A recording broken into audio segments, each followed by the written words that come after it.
Hey everybody, Teching 101 here, and welcome back to the Season 2, Core 2, whatever, finale of Bleach, the 1,000-Year Blood War Arc. This will be Episode 26, Black. And it's a pretty good episode, and I am joined today by a very special guest, Sile Grants. He's back from hell for like the 4th time, and I managed to get him here in the studio. Hi, Sile, how are you doing? Hello there, Teching. So have you seen my wonderful resurrection? I have. Quite.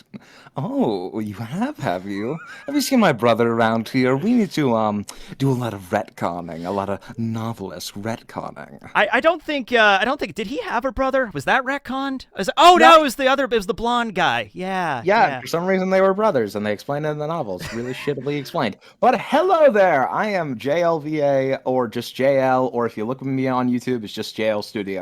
JLTube. I am a voice actor. I do a lot of parodies, and I do a lot of explaining stuff. And I've been graciously allowed to be on this podcast. You can find me on YouTube as JLTube or JLVA. And currently, I am starting to upload more frequently. Awesome. Nice. And I did a recording session with you a little earlier where I played Eburn in this upcoming Bleach parody you're doing, and that was a lot of fun. So look forward to that. Of course, we do have a upcoming Bleach parody with Mr. Teching 101 here, who voiced Eburn in our recording. The greatest character ever. Super relevant character. Super relevant character. It's not like he never even shows his resurrection in the actual episode. He was a Quincy. That's the reason why. I mean, clearly. Exactly. He was obviously a Quincy, just for the fashion. He wore that mask for the fashion. That was the thing, yeah. Well, anyway, this is a great episode. Funny thing, before we get into it, this episode is actually, I think the shortest one out of all of them, because you have Cone appearing at the end that takes up, spoilers! Spoilers, of course. I never do spoilers on BAN-KAST, never. Oh, that's slightly of you. But they change a couple things in this episode. I don't remember in the manga. Couple of things that a lot of people are really excited about, honestly. Yeah, and a few minor things that I will bring up because I got the manga right here. Oh, nice. Okay, I have my copy of Volume 67 right here. For those of you watching at home or listening to this on Spotify at home, the chapter they end this out on is 609, but a lot of stuff is included before that. So that we're now actually getting to the point where we're actively deviating from the manga, and I think Core 3 is going to be a lot of deviation. Well, if you remove that 0, it will be a nice. Nice, indeed. Yeah, nice. So, we cut back to where we see Yhwach here. He's performing the Aswalen, which looks really cool when he's doing it, up in the Soul Palace in the sky, absorbing all of the other Sternritter's power and gifting that power to the Royal Guard of the Sternritters. And so we see them all going into their cool Voltstandig forms. Yeah. In the manga, they all had just the same kind of wings at this point, like the feathery angel wings. They all have, unique wings here, which I really like. Like, Pernita has wings that are shaped like the left hand of the Soul King. I like that. Yeah, it was really weird. I remember when this was coming out. It was really odd because you could tell that they were energy. Like, when you were going back to Jay the Jail, who, when he first appears, it was like, oh yeah, those are energy because it's made out of, But for some reason, it was just angel wings, and it wasn't even energy. It was just wings. They were just wings. And then later on, when Askin goes into his Voltstandig, it's like the lines, like the little Tinker Toy connections. So it's it's changed up later. Yeah. Oh, I missed those. But yes, and also they they nicely just cut out Robert dying, so thankfully maybe he'll come back. Well, so about that, and I should thank you for bringing that up because I completely forgot about this. So Kubo's been doing a thing called the Death Album. I don't know if that's the official name or just a thing fans have been calling it, where he will release sketches of the Sternritters. He'll draw them now, in 2023 as the episodes come out. So he drew Gremmy when Kenpachi killed Gremmy, that kind of stuff. So the last one he released was Nanana, Robert, Candace, and I think Meninas. So everybody is saying that, Jesus. Yeah, they're all dead. But Candace and Meninas, I think, are confirmed to be alive and caring for your own world. So I don't know how much that holds water.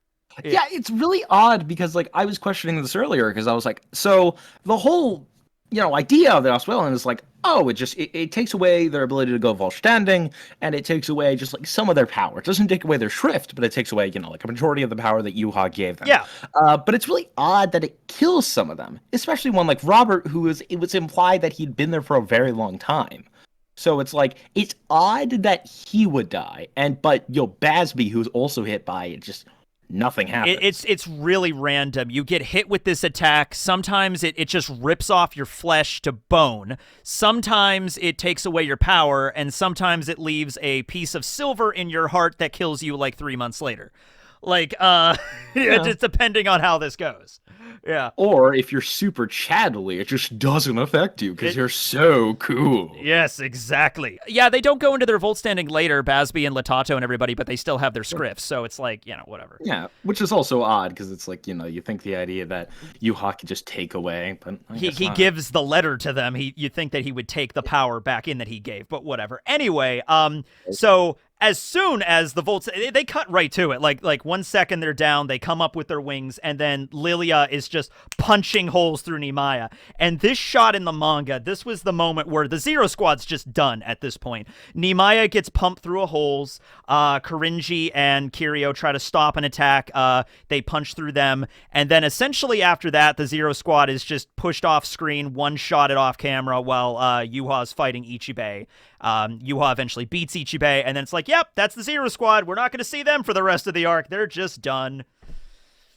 Don't worry. In this version, it's just like, oh, I got nicked for a little bit on the shoulder. I mean, crap. Isn't that inconvenient? We see Nimaya still get shot. Like, that scene still happens. We see Lilia with his wings, by the way, that look really cool because they reminisce of his actual Vollständig later when he goes into his, like, holy form. And it's just, or he's like a pigeon for some reason. Yeah, he's like a pigeon, but also the first one where he, like, loses his arms and he just has his, like, wings. But they actually look like that.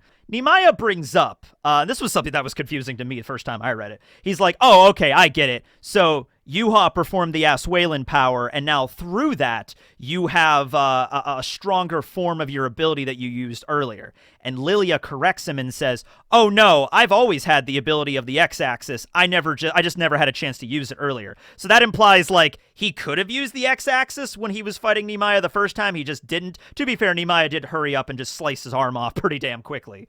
Yeah, but it's also like kind of weird or later on, Lilia's like, oh, I'm really serious. I'm like the most serious one of the group. I get shit done.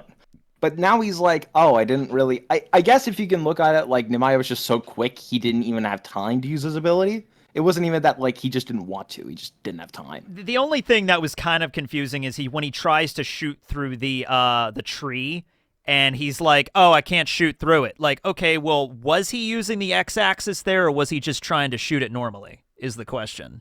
Yeah, but that's just... it's a tree. It's magic tree. It's a tree. It's a tree. Like Setsu, it's a tree. Yeah. So this is where things change up a little bit, where Kirio and Korinji do show up to block it. However, he just punctures through both of their Zanpakutos. Kirio's Zanpakuto, by the way, was confirmed to be the spoon. It's the spoon.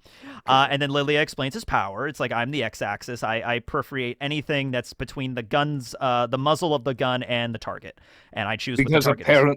Because it's a Bleach thing where we ought to explain our very complicated abilities to each other. I gotta ask you, though, JL, like, if you had a magic Quincy Stern Ritter ability, wouldn't you want to explain it to people? Like, I mean, that's half the fun, right? I mean, I would be really giddy. I'd be like, to explain my really stupid power to people. I have the ability to teleport, but it can only be through a location I have already marked with my Ryatsu. However, there are, it's like, I'm gonna explain this before I'm like, because otherwise it's just not any fun.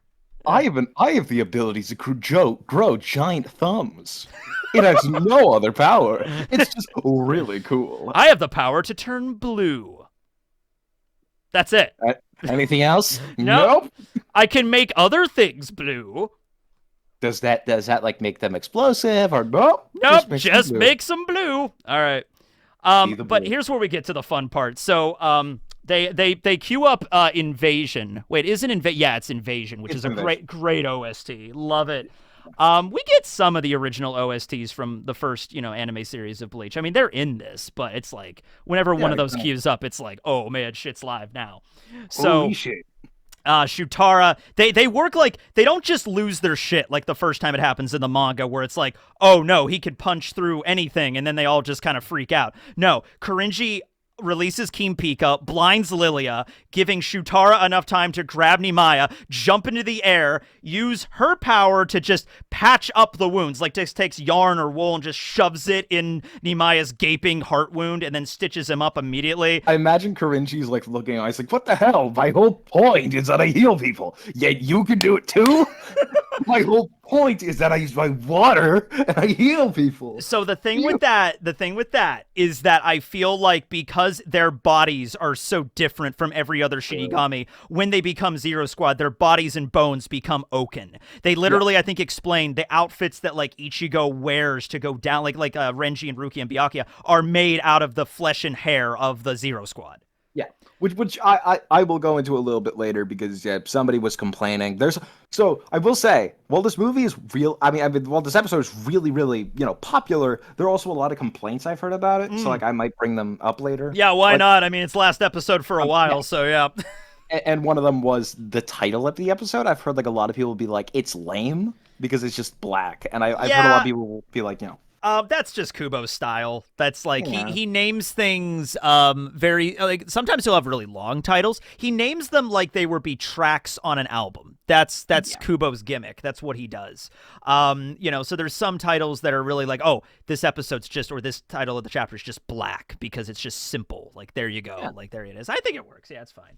Of course. So Nimaya comes back to life in one of the great, like you could say it and then I'll say it because I this is my favorite shot of the episode. I mean, Shutara stuff's cool, but this is so much fun. Good morning, everybody, my buddies! I love that line. Dead morning, everybody, my buddies! That's a very Kubo-esque thing. You could tell Kubo himself wrote that. Yeah, Kubo loves putting in like most manga put in like American like English expressions. Kubo loves to put in like just expressions from every culture. So it's like sometimes characters will literally just speak in Spanish, like exacto or stuff like that. But I love just Uetsu being very American-esque in how he talks. I love the way he talks, and also like that reminds me like when they were actually fighting the Espada, because Uryu is really smart. He knows Spanish, Oh, no. And so there's a moment where he's fighting Sion, he's about to use the Sprenger, and he's just like hasta aquí, and I'm like, okay. He's like, oh, well, you're okay. You're hollows, but you're speaking Spanish. Okay, I can speak Spanish. There you go. I get to use this in a battle. All right. That's kind of, we all do speak Spanish for some reason, but for some reason, there's another area of the afterlife that's, like British, and we're not going to explain that part. There was even, and obviously the Quincy's are German, and there was, Oda. I always do that because, One Piece Kubo. But we get to, there's a scene where Kubo says, I always wanted to do French. I wanted to have, because French sounds very elegant to him, and so he's like, I've always wanted to have like a very elegant kind of group that were French. So... But I guess but I mean, like the one thing that I always love to bring up is a minor thing I'm probably gonna bring up in a video at some point because I'm like doing a video analysis of some of the shrifts. But it's for some reason, like all the Quincy are German, right? Like it's kind of like the whole theme. But then it's like match day masculine, obviously a luchador. Yeah. What the fuck? Well, obviously a luchador, but also masked wrestling is huge in Japan. That's like a big thing in Japan. True, but is it huge in Germany? Yeah, I don't know. I don't live in Germany. I don't. Well, then, Tech, you have not. You have to have your pendant of geography. I would love to visit Germany. Germany sounds really fun to visit. Yeah. Honestly, yes, it does. But also another day. Well, yes, of course. Let's continue. Another day. Okay, so I love this scene though with Nimaya really quick because, in the manga, it's such a disappointing moment where it's like this is the moment where the Stern Ritters come back with full standing and they just dominate the Zero Squad. This is a shot where it's like Nimaya's like, nope. That's not how we're doing this here. We're the Zero Squad, and you're going down. Like, I'm back, and I'm not even hurt. We could, like, fix each other up like that. Okay? Exactly. As we keep saying over and over again, we are stronger than all the Gote 13 put together. That's the next scene they're in, and I love that they have to, like, double down on that. Like, nope, this is not going the way it does in the manga. We're actually going to fight you. All right? You're going to kick ass. Yeah! And you know what? By the end of the episode, they kind of do. I mean, Yeah. So they get okay. So what stage of the fight are we on here? Let's say like stage 1 was them first invading with Neonzol, and then they shot down the palace, and it was a fake palace. And then stage 2 was I'm #1 Zanpakuto creator. Yes, that was stage 2, and now stage 3 was they come back with their Volt standing and they thought they win, and now stage 4 is now it's like no, now we're gonna do the very anime thing where we're gonna make separate stages for one-on-one fights, and I'm like yes, okay. I like that so quick that some of them are like, what the fuck's going on? But all the Zero Squad already know, like, yep, we already prepared this. Or did we? It gives you the impression that these are godly characters that, like, the regular rules of fighting. Like, I feel like even if, like, Gerard would have decapitated Nimaya, Shutara could have grabbed his head, stitched it back on, and I wouldn't find that unbelievable, because it's like, no, you guys are, like, gods. Your bodies are not made out of, like, flesh and bone. You know what I mean? Like, it's something else. Like in Camp Your Own World, where Ichibe is like, oh, don't worry about the Zero Squad. I can bring them back, no problem. I mean, that's kind of our whole purpose. That might be relevant by the end of this episode, too. Exactly, So which we'll talk about. We'll talk about. So they do separate fights. We have Korinji fighting Askin. We have Kirio fighting Pernita. We have Shutara fighting Gerard. And we have Lilia fighting the last one. Who's the last one here? Oetsu. Yeah, there we go. Nimaya. Yeah, that just continues that with that. Yeah. So Shutara has a really good scene, a really good animation where you think she fighting Gerard is kind of the bad matchup because she uses these like lanky arms and Gerard's like this big muscular, Viking kind of dude. She like grabs him and like manhandles him and like tosses him and like stitches him up like really quick into a tree. Like that's pretty cool. Yeah, I love that. And then I also love what happens next where it's like, he's like, uh-oh. And then she's like, well, I'm just going to stab you through the heart. And he's like, don't you know, lady?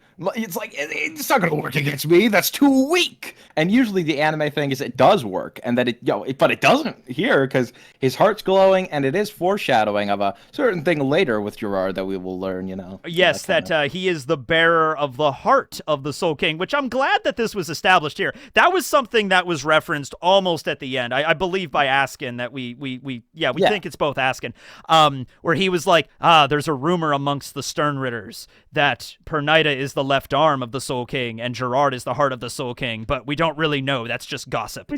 Which I'm asking on like just the top of my head. So with Pernita, it's like obvious left hand. But with Gerard, does that imply that he was given the arm of the soul, the heart of the Soul King? I don't know. Or is he just the heart and it's like masculine? That's like, something I assumed was answered in Can't For Your Own World, but I haven't read the whole thing. I've read a good amount of it. I haven't heard anything about that, so that's he has the heart of the Soul King. Like there you go. Exactly. He was just like, my heart's not cool enough. We actually also find out the name of Shutara Zanpakuto in that scene. Yes. So her Shikai is the sewing needle. Also might actually be the hands as well from what we see. Like last episode, she used her hands to make that umbrella to like stop Uryu's attack. It might be the needle and the arms. But her Zanpakuto is called Shigarami, which means thorny entanglement, which, obviously thorns, sewing needle, threads. Of course. But I just love that shot where the fights get started and Gerard goes to stab her and it's just a doll that she made and then she just fucking manhandles him, just grabs him like, okay, we're done playing around now. She just like tosses him into a tree and just stitched up, good to go, and then tries to stab him really quick. Like, no, it's on now. We're actually fighting you for realsies. All right. I like the idea that Gerard's like, damn it, I have to stop running into things. This happened twice in a row. I run into something and I got manhandled immediately. Next up is Pernita. So Pernita fights against Kirio. Kirio Zanpakuto, I believe, so we see her later actually using a sword, and it like the spoon is the handle. I'm assuming the spoon is the Shikai, and the ability is the ability to manipulate plant life. Like that's what I think it is like I think it is like Korinji's where it's like he takes off the top of like his paddle and it's like the blade underneath. That's what I think it is. It's like the spoon, you take off the top part of the spoon, it's just the blade underneath. Yeah, it was the question with me was like, is it the Shikai or is it like in its sealed form it's the spoon? You know what I mean? Like, and I'm like, it could either be sealed in a spoon or that's the Shikai is the spoon. I'm not really sure which, but either or. Askin versus Korinji is fucking hilarious, but there's love also it's great, but like there's the one shot that I'm like he's running from him and he's just like, "Hey man, you know, you're a bad matchup for me." And Korinji's like, "Stop running around." I'm like, "Korinji, you're faster than Soy Phone. Why is this guy a problem for you?" Like, because I'm really bored. I don't get to fight often, and I want to drag this out as much as possible. I honestly This is think a that's Bleach it. Fight. I honestly think that's it because he's just bored. He doesn't get to use it that much. Yeah. I mean, seriously, last time I got to use this, I got to show up Soy Phone, which was cool, but I don't know her, so it's not as cool to me. Korinji is an interesting character because he has all these abilities that don't seem to mesh. Like, he's the one that invented Kaido. He invented Healing Keto. But we don't see him using Healing Keto. He uses Hot Spring Water. He also has a Zanpakuto that's light-based, and then he also is, like, lightning fast. He's, like, faster than, you know, Soy Phone. So he has, like, a bunch of stuff going for him.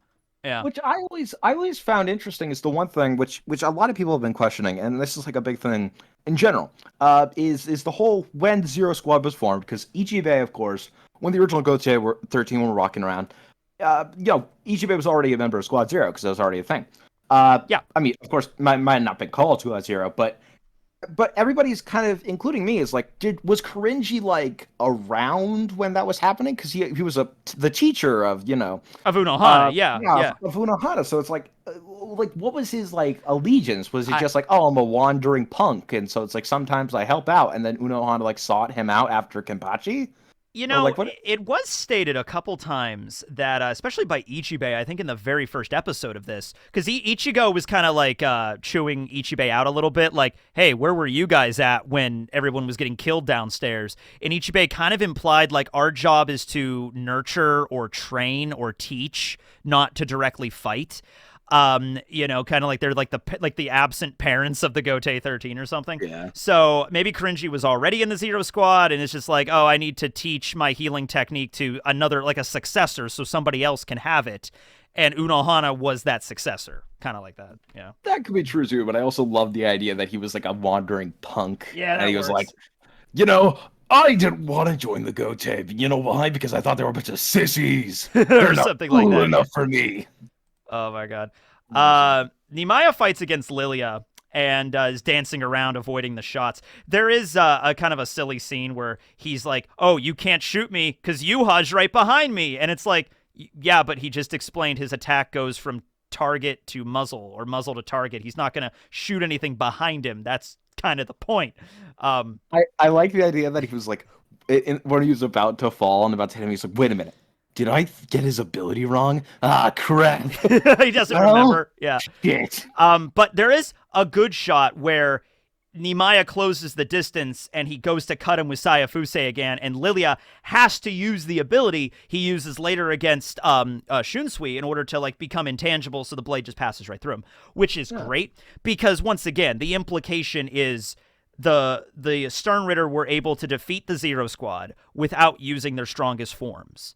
And, like, so Lilia doesn't have to... Oh, Nimaya didn't have to use my strongest powers against him. Shunsui, though, I have to go all out. It's just an unbalance of things. Like, Shunsui's strong, sure, but, you know...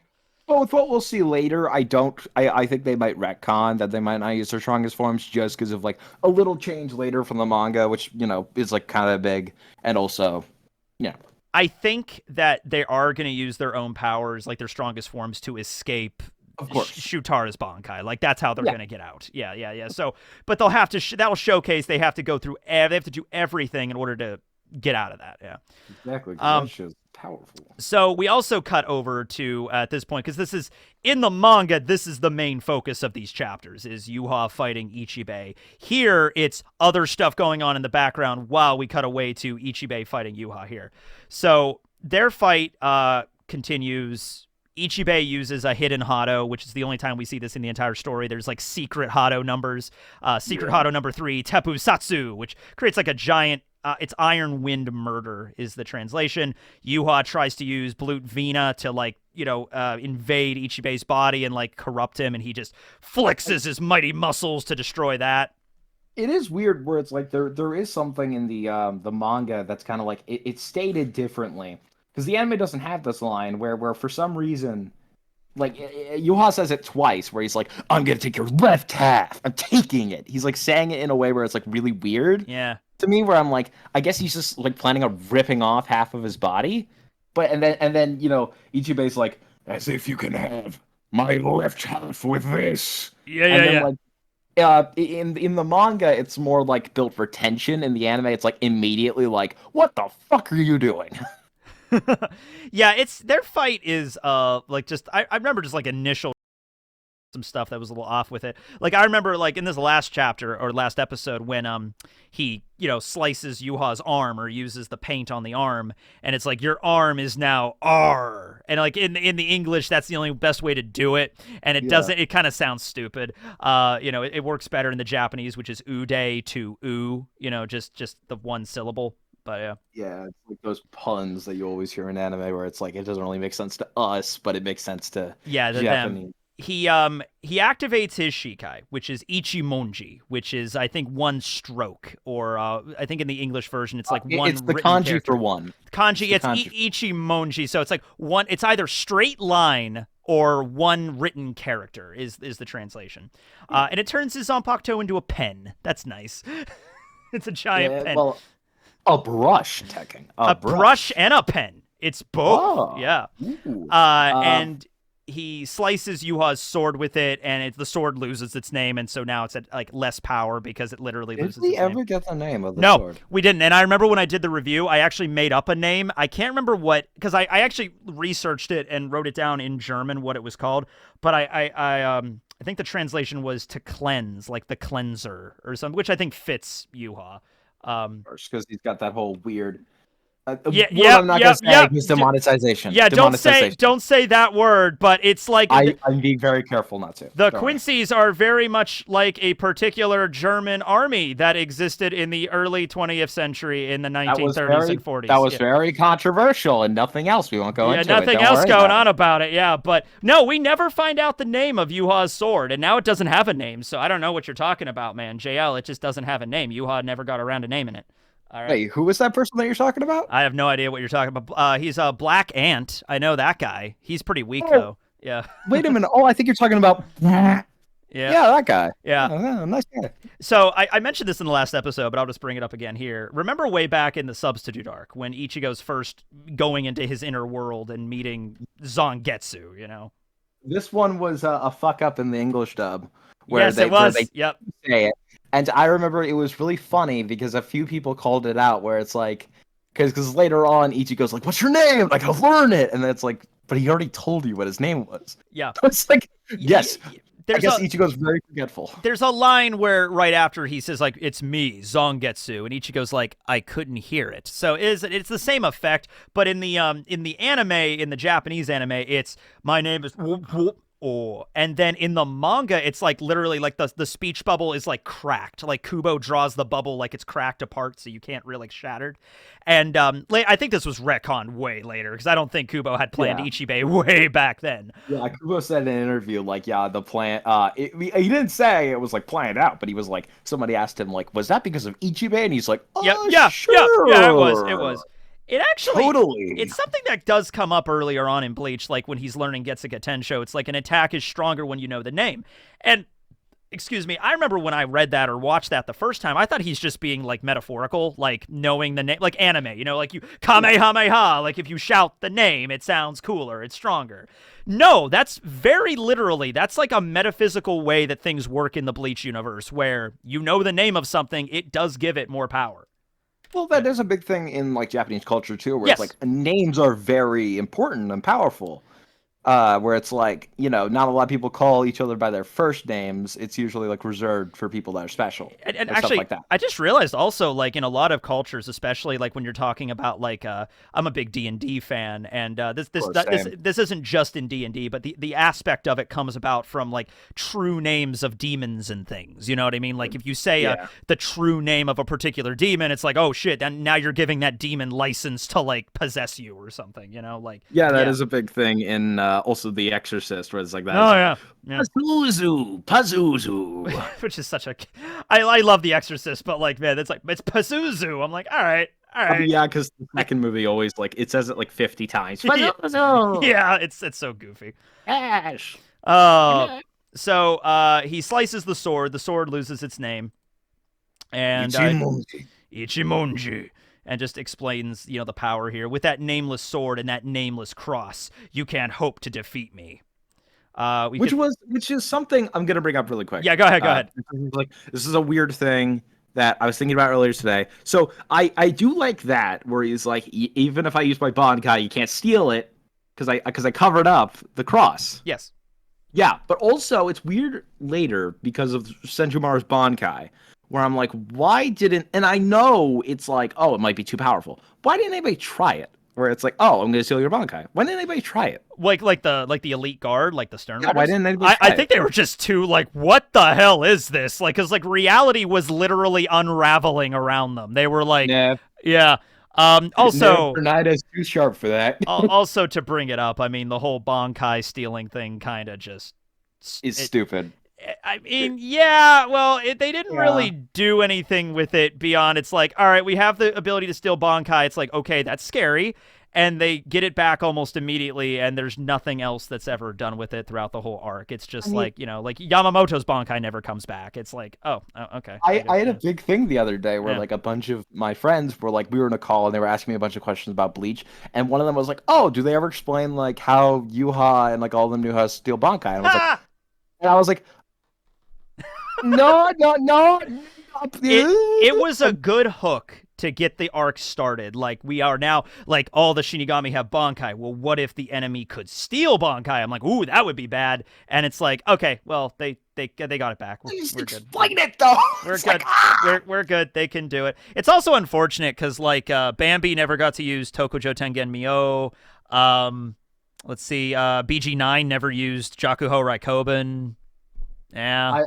And BG9 also never got his shrift explained. Yeah, and neither did. At least with BG9, I feel like it was the knowledge. Like, I'm 95% sure it was that. Robert, I have no idea. Yeah. Or the knights, because it was like maybe he got his robotic powers because he was like, it's knight-like. That could work. Also, we did see that with Robert when we had that extra scene when him fighting Byakuya. He can move really fast. So somebody said maybe the nitro, and I'm like, yeah, you know what? Like, okay. Something. Cross your fingers. Maybe they'll say it. Maybe they'll say something. Maybe they'll say it at some point. I feel like Kubo's going to reveal that in a club outside or something at this point, because that is a point of contention. That's like, come on. So the fights we're now ending like stage 4 of this, where it's looking like the Quincy's are going to win. They've kind of like knocked down all of them. This is the shot where Yhwach uses Sanct Altar, which is a pretty cool effect, and he tries to steal the power of Ichibe's black. His power is absorbed into him, and he becomes Santa Claus very briefly. That's what I was going to bring up. I was like, I guess Ichibe, once a year, every year, gets on his Zanpakuto, which he creates deers. And actually, no, he gets all of Zero Squad to be his deers for him. That's hilarious. Yeah. Owetsu's fine with it. Everybody else is. Korinji's the only one who questions why they do it. But nobody else says it, and they deliver presents to everybody. And they deliver presents to all of the Seirete, and everyone's happy. And if your eyes in, you get coal. You just get coal. He's just sitting there in Muken, and just a piece of coal just hits him on the head, just like... No, I like the idea that Ichibe just goes in there really slowly, just like taking his time. He's like, just plops on the floor. Aizen's like trying to play mind games, and Ichibe's like, it's agonizing him, but it's just not saying anything, being like, all right, see ya. It's like, oh, yep, it's like, dang it. Now, Aizen, just because you got cool the last 10,000 years doesn't mean you're gonna get cool this year. What am I gonna get then? Cool. Cool, there you go. Damn it all, I can't believe this again. All right. So I love the line here where Yhwach absorbs it, and he's like, your black has become my own power. Like, all right, there's no other context that could be taken. A lot of memes. I do like the idea that Ichibe, like, his hair turned white. That was a cool effect. Yeah, because that was not in the manga. That was a thing that they completely, because in the manga it is he's not able to like fully steal it. It's more implied that it's like he's like, I'm gonna steal it, and it's like in an instant it's like it's stopped. Yeah, it's not even like the full process. I think even there's a line. Let me see if I can pull it up here. Because there's a line where Ichibe does say like, "You did steal it. but it doesn't matter because that's not a power for you to control, and it's like not something that comes from my body. It's like everything that has the color of black in the universe I can control. You know? Yeah, which is also shown earlier in the chapter, which is taken out of the anime, where it's like a random salamander that's like just hanging fully out in the black. Soul Society. Yeah, I do love the line where it's like, "Don't look so surprised. You did steal it, but the power you stole doesn't belong to you." I love it. Yeah, it's so good. I love that voice you do with like the Yamamoto and also Ichibe. That just works, man. Yeah, it's kind of like a little bit of both. Thank you. I love it. And that's, because there's a lot of like returning voice actors in the English dub. I'll just talk about that really quick. And a lot were replaced because it's been a while, since the last time they did this. And like I was kind of upset because Yoruichi made her first appearance in the English dub recently, and it's a different voice than the original, unfortunately. Did you know why? So a few of the voice actors didn't return, and I did find out why. I Because imagine there was a good reason. I feel like they didn't do it just because they didn't want to. There was probably a good reason for it. No, I did find out. It's because right now it's not Viz, I don't believe it. It's another company that's actually like doing the recording. They're not union. Oh, so there. That makes perfect sense then. So yep. Roger Craig Smith specifically said, like, he asked if they could, have like a union kind of production, and they were like, no. And so he was like, well, I'm not doing it. That makes perfect sense. Yeah, He was like, he said he'd love to come back, but only if it was like a union production. Yeah, it's the way it is. And I know a lot of voice actors. I don't know how many of them do it anymore, but I remember back in the day, like in the 90s and 2000s era, when you had to deal with the union, non-union stuff, a lot of voice actors would use pseudonyms, would use other names. So, you would have like a character's like, oh, this is non-union, and the voice actor would be there, but the credits would have like a pseudonym, like not their real names. I don't know how often it's done anymore, but so you would see situations like that. Yeah, not as often. There's the occasional one. Yeah. I don't believe, is Steve Bloom's real name? I can't remember. I can't remember, actually. Yeah, neither can I. Does he even appear in Bleach? Or am I just psyching myself out? I don't remember. Now I'm looking that up. Yeah, just look it up. There you go. Okay, yeah, because we have Google now. We have Google now. Oh, minor point, but when Kirio was fighting Pernida during the stage 4 of the battle, I do like that we did see the shit. We see the shot where she goes back into her like thinner form. Her sexier form. Her sexy big booba form. Yeah, because in the manga, we cut away when they fight. We just cut back and see Kirio in her form, like in her thinner form, just defeated. So, like, I guess she. Right. Well, I did immediately, like, the first result is because, like, he was asked why he didn't do it. It's because it was not union. Yep, there it is. Even the original dub wasn't. So it was like, yeah. So we're now entering stage 5 of the fight. This is the good part, where so the Sternritters are now in their Volt standing, and they're like using their powers, and they're like, okay, we were in one-on-one fights, but you couldn't beat us. And then that's when like even Nimai is getting serious now. Even he is like, all right, you haven't really faced us our real power. Our real power can't be done with all of us here.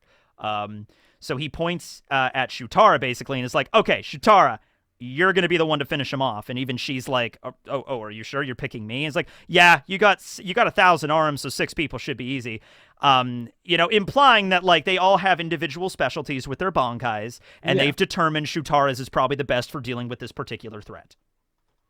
And I guess they're also like, well, because it's like, it's still no big hair off our shoulders, because maybe we'll come back, maybe not. Who knows, Even when they died. And we saw that really cool scene with the like the different symbols and the lights and the candles going out.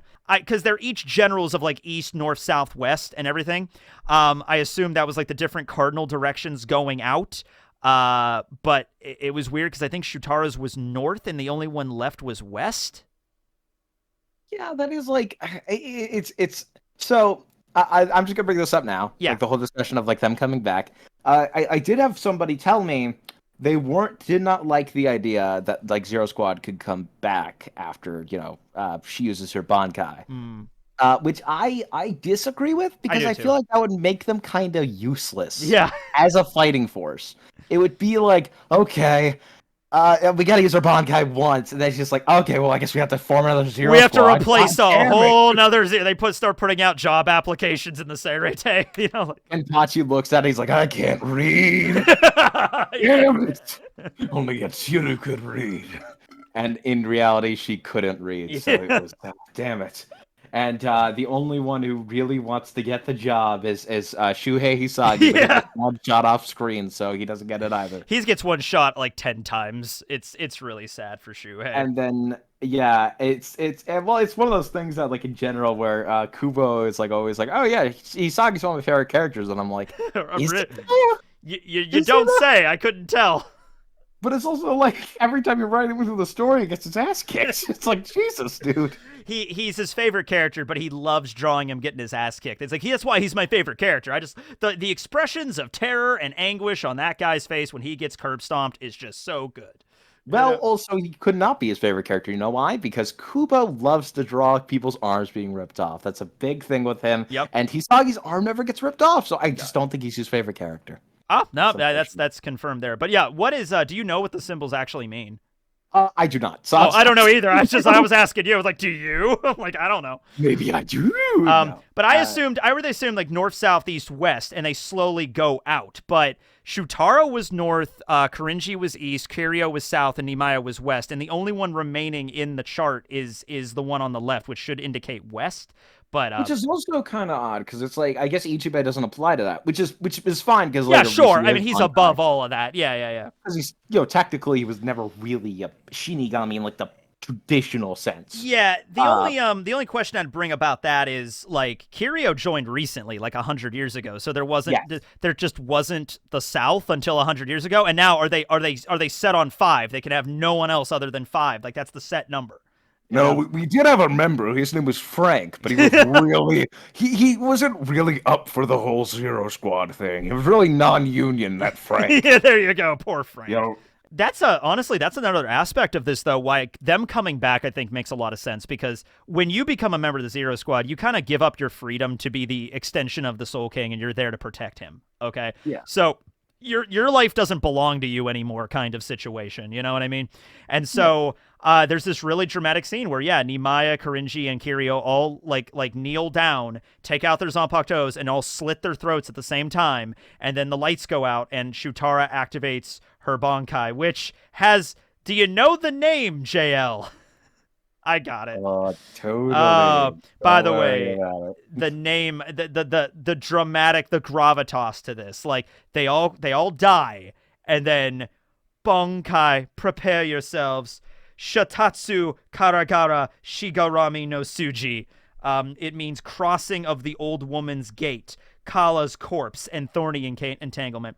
Kala or Akara is like the embodiment of time and death in like a version of Hinduism that focuses on the worship of Shiva.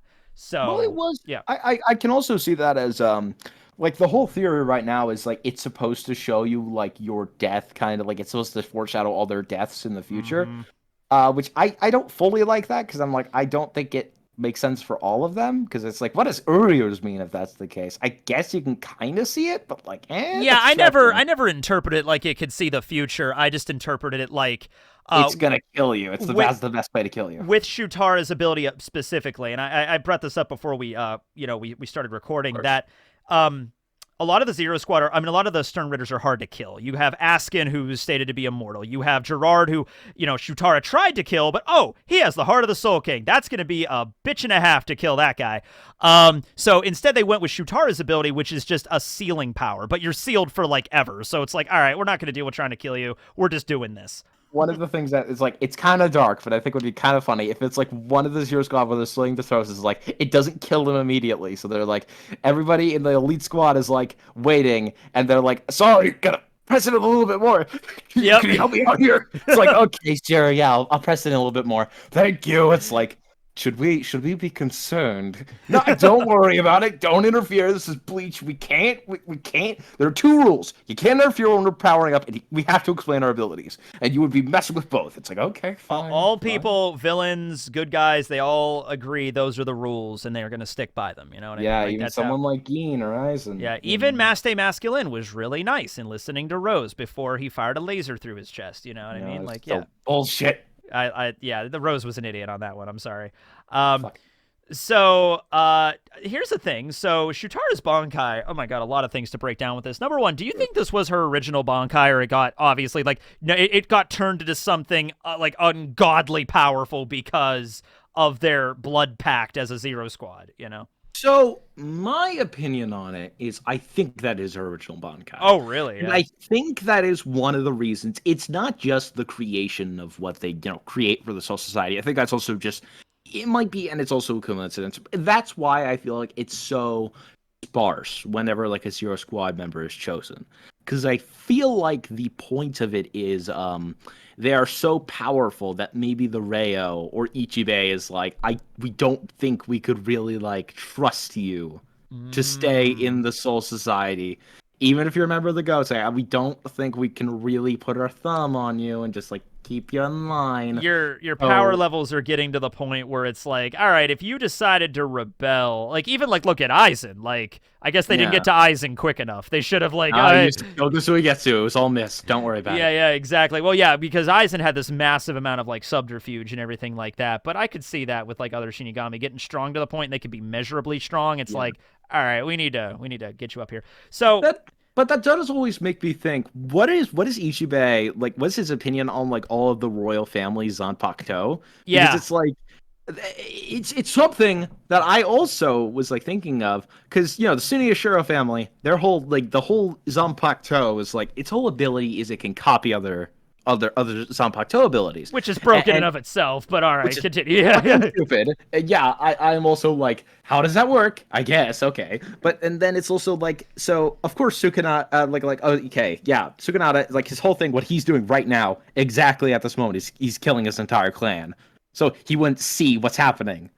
Because right now, what the novel says is, like, literally right now, as this is happening, he's killing his entire family. Like, as the Zero Squad is fighting Yhwach and everything. Yeah. Around this time. Okay. Yeah, all right. because he was, it was around, I believe, because they say it was in the middle of the war that he does this, where it's like he sends all the assassins and then, that seems like a mean thing to do. Yeah, exactly. What a jerk. It's not like he's killed anybody else or ruined people's lives or accidentally created a traitor. He killed Tozen's friend, didn't he? Yeah, Tozen's friend who had his Zanpakuto. Suzumushi, yeah. To describe what this is, it's a giant loom is what her Bankai does become, and unfurls a bunch of cloth that then separates into like a pocket dimension, and it's very trippy, and the music is very creepy, and Shutara like is perfect at this. Like she would be a great like horror movie villain where she just shows up in this pocket dimension. It's like thump, thump, clack, clack, rattle. I'm like, oh god, what's happening here? Well, the English dub voice is obvious. We have to replace the one that we currently have and get Tony Todd. God damn it! Yes. Goddamn Zoom, goddamn Candyman. We got to get him in here. He'll do it. Tony Todd would be great. He's in everything. He's got to be in this. And he's Candy. Oh yeah, he's great. I have to rewatch Candyman. It's been a while. Okay, so Senjumaru is gonna use her abilities now. So she basically just kind of like waves her hand or whatever, and all 6 members of the Quincy, so like the 4 Royal Guard and then plus Uryu and Hashwell, are just taken into separate rooms where Shutara at like the same time uses this pocket dimension to craft various ways of torture and death. So she does it in like unraveling 1 hank of cloth and then 2 hanks of cloth. So the first one is, by the way, the name of this technique in general is Shide no Rokushiki Ukemon no Hata, which is loom of the 6 colored floating patterns of death. What I think is kind of interesting is kind of the thing I think of is I think these are simultaneously. Yes. And it's like in her Bankai kind of pocket world, she can appear in each like simultaneously. So when she's like giving commentary, it's not like because that'd be awkward if it was like Pernida and them are just waiting like for like a minute, like being like, where the fuck is she? Am I just standing here? There's also a scene where and I think I skipped over it, right? Yeah, it's right here, where all of the different dimensions are shaking. Because this is the power of what happens when a member of the Zero Squad goes into their Bankai. It literally destabilizes dimensions. Like we see Ishin in the world of the living and Ryukin looking up like, what's happening? Uh-oh. Spaghetti-o. Shouldn't we all be like at this point just like getting together?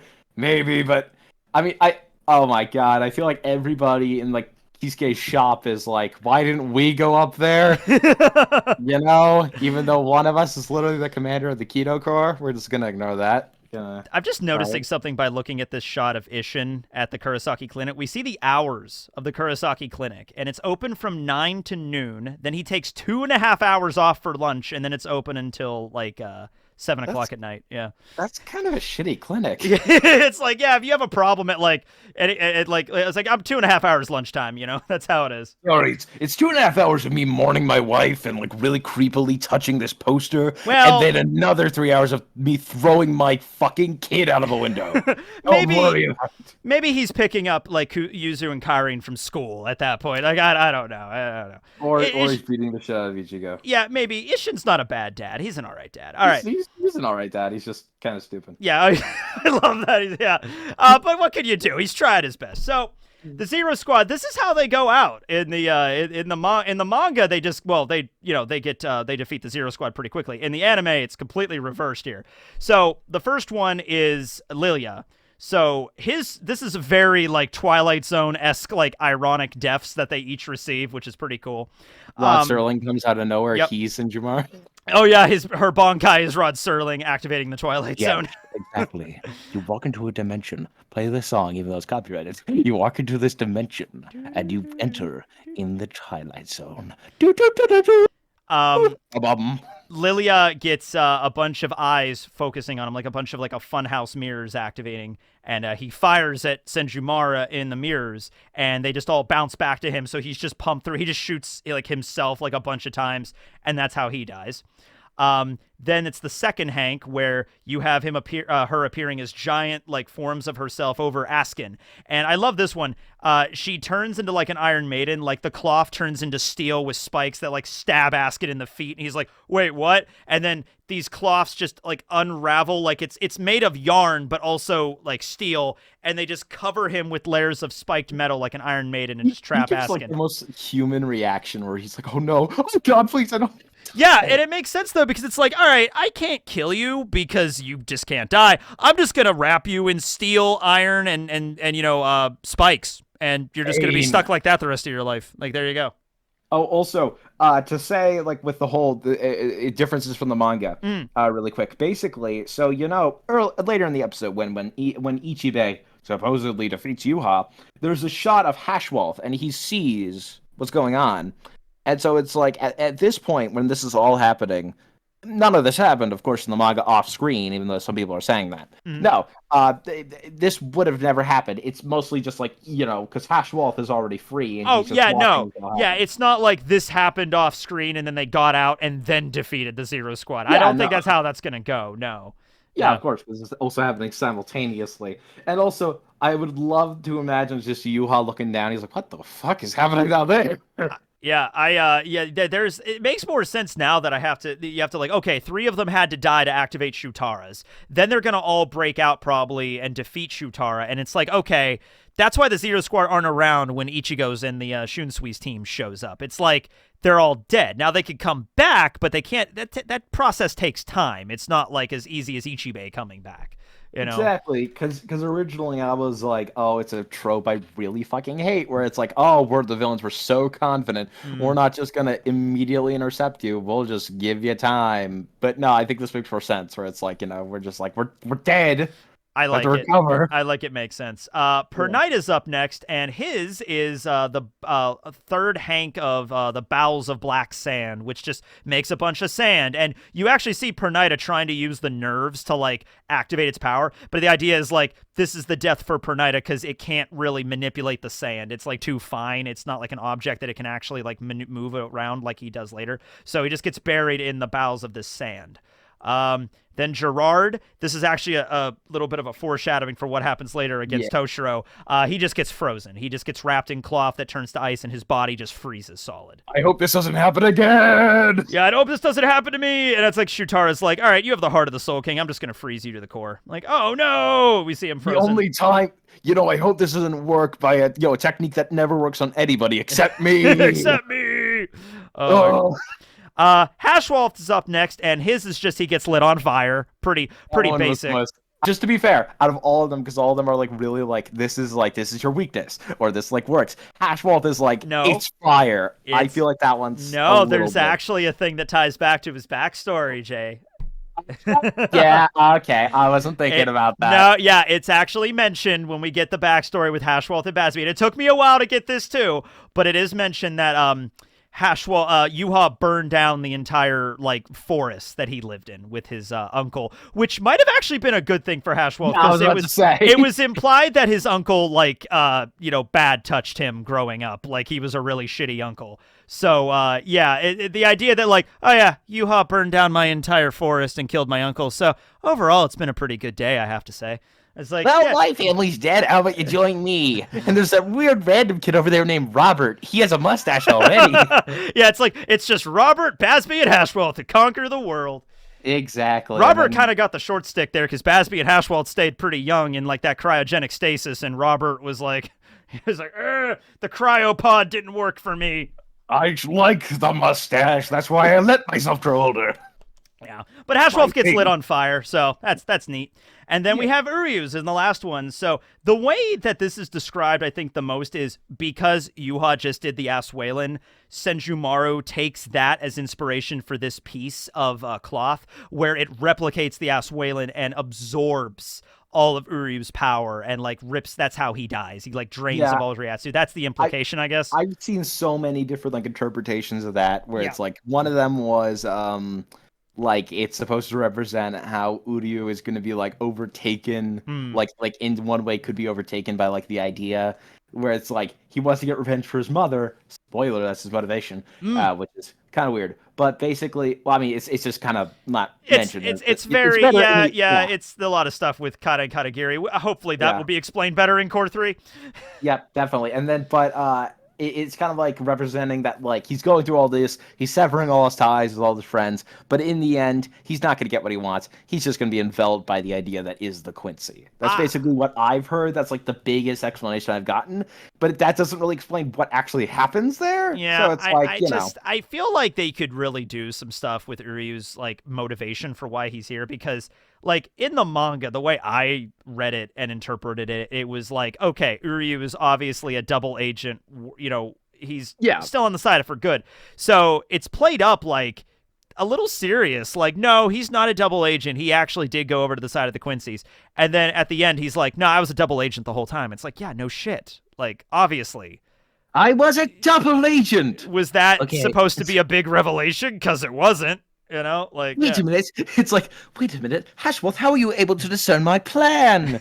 Actually, it was really easy. You're very bad at scheming. I saw you putting up that shit the entire time. You're also muttering in your sleep about your mother and something about bounce. It's really confusing. It's something that, like, oh yeah, by the way, Katagiri shows up in the Bounce arc, which is... Yeah, that's what I was mentioning. It's very, very fun that, like, Kubo included. I feel like Kubo had to have input on that. But, it's like... I feel like Yhwach wanted Uryu to join him because it's like, oh, you're the only one whose power could maybe challenge me, so I want to keep a tight leash on you kind of a situation. It's because there's no other Quincy's, right? Not like a father I haven't really mentioned or bring up. Ryukin is just a bit... Like, Ryukin's at the hospital, and Yuha's just like, yeah, you know what? He wanted to be a doctor. He's not involved in any of this. I'm not going to bother him. Actually... Here's the theory I like, and I kind of thought of. It's like, Asnot, where he's like is like a cancer patient or something. Yeah. What if that was his hospital? It's like Ryukin just comes in, he's like, you, I haven't met you before. It's like, you will. I knew your dad. Bye. Stealing this patient. I feel like there's that, and that maybe that happened, but also maybe like I don't know, like a funny scene where Ryukin and Yhwach met at some point, and it's like, I'm not gonna get involved. Like, I really don't give a shit. I'm just here being a doctor.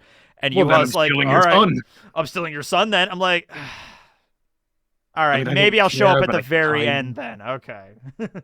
I remember when that chapter came out, everybody was like, yeah, they're gonna do something, and they don't really do. No, they don't do. They don't do, like everybody's expecting a fight. Ryukin literally gets all geared up in his Quincy attire just to be FedEx and deliver the still solid arrowhead to Uryu, and that's it. Then they just pieces out after that. Yeah. That's most of his role throughout the entire series. Is like, hello there, son. Yep, that's pretty much it. So Uryu, I guess, dies, or they all get sealed. We see them in cloth. Like, we see as Shutara is leaving her little dimension, we all see the cloth that they're, like, contained in, like, cutouts. Yeah. And, that's the end of the Royal Guard. They had a pretty good run. Pretty good run, everybody. Yeah. Oh my God, it's so unfortunate, you know. Yeah, but I have heard a little secret. I heard maybe the bounce will be coming back. You know, it's like I would love the bounce to come back. You know, Koga was alive, and he told Yoruichi, like, tell Ichigo about us. You know, and then so Yoruichi just never tells him. It's just like, oh, okay. Oh, I completely forgot. Sorry. Sorry about really that. Mad at this. I was thinking about my brother that we're never gonna talk about. I also have a brother. Yeah, Yushiro. Right. Yeah, God, I forgot about that for a moment. I blank on Yushiro's existence constantly, and he was just in the last episode. He is like the most pointless of pointless characters. Last scene of the episode, we have Yhwach going into his now. He's like, oh, they finished killing all them down there. Okay, that's good. Three of them are dead. All right, I'm gonna have to fix that later. All right, not a big deal. Okay. But he activates his power, which is the ability to control anything that is colored black. So all of the Shihawk shows that the Shinigami wear, we even see like Urahara's like outfit and everything, like everything black. The salamanders, all animals, anything that's black goes up into the Soul Palace, and he absorbs it, and he uses that power to literally paint Yhwach. Like literally his entire body is just covered in black ink or paint, and then he activates his Bankai, which is I believe called like what was it, like Shiroichi or something, like the original form, like Shirafude is the name of his Bankai. I believe so. Yeah, give me a second. Is Bankai Shinuchi. Futen, yeah, and then it's also there's the technique he can use where it's Futen Taisatsu Ryo, which is not actually in the episode yet. That actually doesn't happen yet. Well, it's because he uses the Almighty. That's going to be for next season. Yeah, it's going to be next season. Yeah, the next season, I don't know how the first episode of the next core is going to be, but it's going to be weird.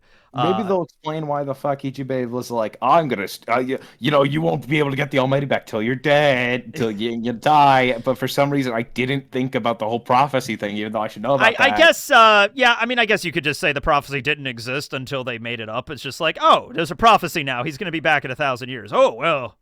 We'll deal with that. We'll deal with that in 1,000 years. Then. We shouldn't have fired Frank. He was the only one that knew about this kind of stuff. They knew about the prophecy. He's the Quincy expert.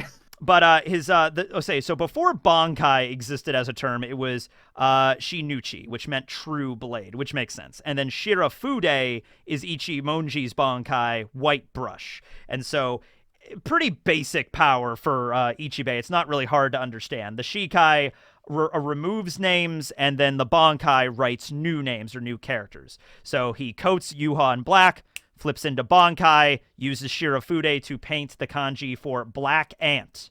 Ant facts on Yhwach. And so it's like, okay, your power is literally like that of an insect now. I've turned you into a black ant. He uses his big, heavy fist to just knock Yhwach around. Yhwach's like, I've come this far. And he's like, yep, and this is as far as you go. Smack, bam, crush, and then the episode ends with Ichibe just crushing him between both hands. Yhwach, or rather Black Ant, I should say, just falls from the Soul Palace. You keep saying that name. I don't. Yeah, I don't know why I keep saying Yhwach. It's messing with me. But he falls. I've never heard of anybody. He falls out of the Soul Palace. Black Ant falls down, and then Ichibe returns to the Soul Palace where he drew the big seal thing, and he just looks up at the Soul Palace, and they did it. They protected the Soul Palace. End of episode. End of season. Episode. Excuse you, Mr. Tekken. It's not. We still have the greatest of characters returning. We have like 5 minutes left. Yeah. Okay. This is something I am not the biggest fan of. Look. No. The actual segment is fine. No, I was just like. Go ahead. It was like, really? No, I know it was probably like, we want to get this really tight, but it was also like, that's kind of cheap, where like I was expecting the fight to go on a little bit longer, and I was like, that's disappointing, where it's like, well, look, at least we did get, I don't want to say I'm ungrateful, because we got no fight in the manga, and we got a lot of fight in this episode. Yes. I'm just saying, if we could have taken the extra time to add more of the fight, that'd be cool, but whatever. It's not really animation though that we see, so it's not like the animation went to this instead, because basically what they do is they bring back the Kone's Shinigami's illustrated picture book, which was the closers. Society. No, it's Go ahead. Yeah, if you could say it, go ahead. Yeah. Dinosaur Reapers, golden. Golden, yeah, and they do the Quincy Encyclopedia later and everything. Those were some of the best parts of the first Bleach anime, where they would have these little vignettes at the end where the characters were really goofy and silly. I remember the ones where, because there was so much filler from when Ichigo arrived to fight Ukiura and when they actually started fucking fighting, there was like 3 filler arcs in between that. All right, and they would always have Orihime being like, "You got to get the new script for the new episode." He's like, "I don't even talk about this." And it like cuts back to Ukiura and Ichigo just having tea and just like, is it time for us to fight yet? Like, no, we got like 10 more episodes. They're doing something called the Sword Beast arc. It's like, Jesus. Like, all and right. then also, I mean, like, one of my favorite things is definitely Ryuken and Ishin's like interactions, because I love their interactions. I love their relationship in general, and it's really funny to him being like, "I am the best children. They're so cute." He doesn't mention Ichigo at all. Nope. Because he's like, "I am the cutest kids ever, mama." And then we see Ryuken actually does care about. He does actually care about Ryu, which is like, I think Ryuken is a shitty dad, but like, yeah, he's pretty shitty. Yeah. I will only save you if you're going up against this weird Gillion thing, whatever this is. Yeah, what was that thing? It was a Menos, but unlike any other Menos that we've seen before. Yeah, I have the guidebook. It still doesn't explain it. I think it just gives a name, and that's kind of it. That's kind of it. All right. So we get not even like what we would normally do, because like I said, like the Shinigami illustrated picture book was usually like little goofy scenes, and it's just like, non-canon stuff of just everybody just goofing around. Or is adapting like the little in-betweens in the Tankobon. Yeah, like Hanataro's Shikai, I think it was the first time we ever see that, is in one of those things. Yeah. And the of course the very cultured swimsuit episode. Oof. Oh yeah, the swimsuit episode. Yes, that was crazy. My favorite, you just made me remember one thing. There was one that was in the Fake Karakura Town arc that actually explains how Kon ended up with Squad 12. Oh, really? Yes. So he's in Fake Karakura, and the not Zero Squad, the 12th Division show up to like clean everything up after the fight with Aizen, basically. And Kon is there, and there's a sexy member of Squad 12. She's got like purple hair and big boobs and like a low cut dress and everything like that. And Kon instantly is like, "Oh my god, a pretty lady!" and like goes to jump, and then her boobs become like tentacles and like smack the crap out of Kon, and they drag him back with them. And it's like, we need to do research on this thing. This is some weird mod soul, It's why does Kon get that lucky? Damn it all! But we get 2 scenes that are not animated. Literally what happened is, these are like deleted scenes from previous episodes where the voice actors recorded the lines, but they don't have animation. They literally just show a scene from a previous episode, and then little pop-up pictures of like Ichigo and Mayuri show up. So there's 2 of them here. I don't know if we're going to see more of them in Core 3 or whatever, but the first one is the scene in chapter, I believe it was 516, where we see Kon in his big muscular form. The King of New York. Yeah, the King of New York. So we got that I still scene. don't get the joke. Yeah. I still don't get it. You still don't get it? I don't get the joke. I don't know where it came from. I know he mentions it like early on. I think he mentions it like around. There's this filler chapter. It's not in the anime where it's like Kon's going around and he's like, "I'm the best," and that's like, of course, end of the chapter. He's like, "Oh, I missed you, Ichigo. Like I'll never talk back to you again." But I know he mentions New York there. But King of New York, Kon. Oh my! You got it. It took me. I got it. It took me a long time to get that, so I cannot feel bad. Don't feel bad. It took a long time. I didn't get it either. I was like, "Why is he the king in New York?" It's like, "Oh, Kon. All right, I get you. There you go. Now you know. Now we're learning stuff on BAN-KAST. Learning is half the battle. G.I. Joe. All right. G.I. Joe. So we get that scene, and then the last shot is actually a funny scene that I'm glad they did include it, even just audio only. It's Renji and Rukia remembering Shutara's palace, where Renji was like taking off his clothes to get fitted for his new robe, and Shutara's like, "No, take it all off," and Renji's like, "I don't have to take off like my underwear, like my loincloth." He's like, "Nope." And she's like, "Well, you're not going to take it off, then I'll rip it off." And he's like, "Okay, all right."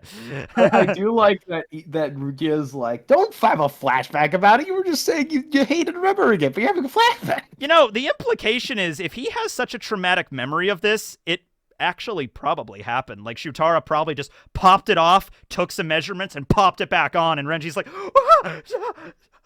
ah! You know, like, the only person who has ever seen that is Captain Kuchiki and Rukia. and Rukia. Sometimes there you go.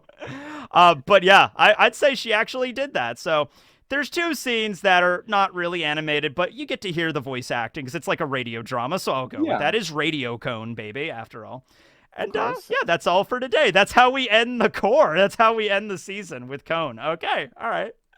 And of course, next season we will have the return of Muramasa. We'll have all of the Bounce come back. We'll get what's his name, who was in that filler arc where he was a member of Squad 12. And then we'll get all of those filler characters coming back. Shusuke Amagai is gonna come back, who's a fan favorite. Who is the girl? No, Zomi, the green haired girl. Okay, this is like a quick tangent. Really gonna bring it up. Probably gonna be an episode, maybe not. But basically, they're still not bringing it up, and I don't know if Kubo even intends to. Hell. How is that fitting at all? How is Hell's gonna fit into all of this? That's in the new Breaths from Hell manga, which is released whenever Kubo feels like it. Whenever Kubo, because everybody tells me, I love this misconception, because everybody calls that one shot the Hell arc. Everybody has like this thing where they're like, wait, is there like an entire new arc I haven't heard of? I gotta go find it. It's like, it's just one chapter. I think it's Kubo did say he wants to work on it more, but he's really like he's listen, guys, he did this whole manga, he did his magnum opus, and let's be honest with you, he's set for the rest of his life. He's good. You know what I mean?